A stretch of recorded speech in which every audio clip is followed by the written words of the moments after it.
Banquier de formation, Delano Runtikiki, jeune béninois de 36 ans, est la preuve de l'audace entrepreneuriale. Au confort des bureaux climatisés, Delano Runtikiki, initiateur des trophées Vierge, a préféré s'investir dans un monde qui de plus en plus perd ses valeurs. Personne ne voulait croire en ce que je disais. Personne n'a accepté m'accompagner dans ce que je voulais faire. Alors, une année, j'ai réuni mon argent de poche, au lieu de les distribuer aux émaux tous les mois, et j'ai tenu une première initiative sur financement propre. C'était la première édition des trophées Vierge, et en ce moment, j'étais ridiculisé, mais aujourd'hui, ça a porté et je suis invité de par le monde entier aujourd'hui pour ne parler que de cette initiative qui résout beaucoup de problèmes pour lesquels d'autres courent en cherchant des solutions ailleurs. Non, on a des solutions à côté de nous et nous pouvons utiliser des valeurs socio-culturelles pour régler des problèmes qui s'imposent à nous aujourd'hui dans nos sociétés. À Paou, dans la commune de Ouida, Delano Runtikiki a mis en place un centre qui accueille les jeunes filles pour le cursus scolaire et un suivi rigoureux pour la préservation de leur virginité. Un centre qui emploie à ce jour 36 personnes, dont 7 bénévoles. Nous avions pu installer le foyer des jeunes filles vierges, qui est une première dans le monde, parce que c'est le seul centre qui accueille les filles pucelles et les suit jusqu'à un âge donné. Le foyer L'Immaculée n'a pas de partenaire financier. Nous fonctionnons sur fonds propres. Quand je dis fonds propres, c'est les parents qui accompagnent, des fois financièrement, des fois matériellement, d'autres apportent juste des vivres. Et il faut dire qu'il y a beaucoup de filles que nous recevons ici qui n'ont personne. Mais nous les accueillons et nous les éduquons pour la gloire de l'humanité. Et il faut ajouter également que le foyer L'Immaculée est une initiative sociale et qui s'inscrit dans la préservation des valeurs, qui s'inscrit dans la promotion de la jeune fille, de la gente féminine, et qui voudrait quand même donner la chance à ces jeunes filles de pouvoir briller, rêver et réussir. Ses collaborateurs ne regrettent aucunement de travailler avec lui et le témoignent. Jeune, il nous a pris, il nous a encadrés, il nous a coachés, nous pousse au plus haut niveau.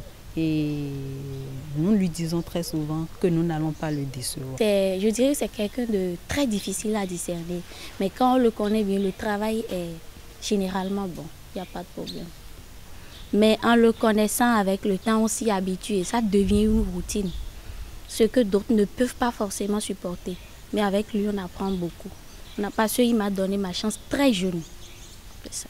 Malgré sa rigueur, Delano Runtikiki est un bon père, affirment ces jeunes filles pensionnaires de ce centre. C'est un bon père parce qu'ici, il nous faut parfois les conseils de papa pour pouvoir être à l'aise dans cette maison. Certes, il nous frappe, mais parfois aussi, il nous console. Il est à la fois le papa méchant et le papa gentil. C'est un homme très gentil. Il représente notre papa ici. Bon, il est tout à la fois quand même. Des fois il est gentil, des fois il est un peu méchant.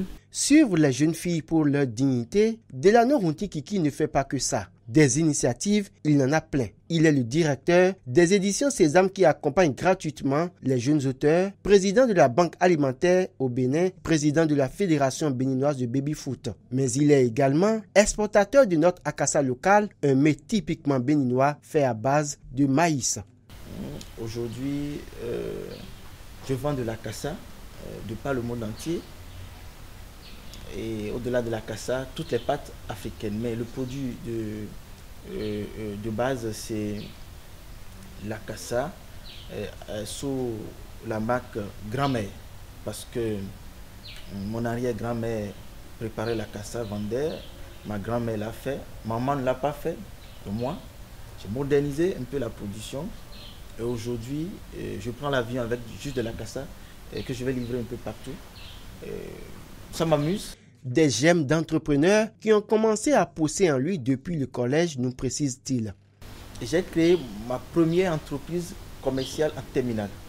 Je me souviens que j'ai pris mon petit déjeuner pour faire des cartes de visite et je les avais disposées sur ma table pensant que mon professeur allait m'encourager, allait me féliciter. Mais quand il est venu, il a pris la carte, il a jeté, par terre, et il m'a dit, mais au lieu d'aller apprendre tes leçons, tu t'es dit directeur général d'entreprise.